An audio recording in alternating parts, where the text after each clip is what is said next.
والله غريب ومؤسف جدا أن تجد صفحات رسمية لبلديات ودوائر تنشر بدون أن تتحرى المعلومة.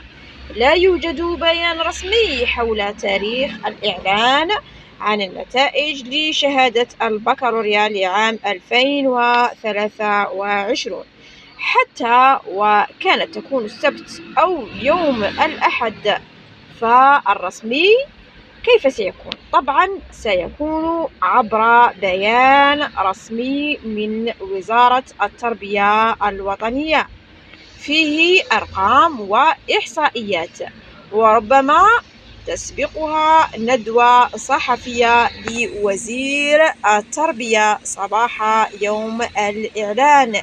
لذلك فلن يكون أو لن تكون هنالك نتائج للبكالوريا دون بيان رسمي، فلا تستمعوا للإشاعات. شكرا لكم، وفقكم الله.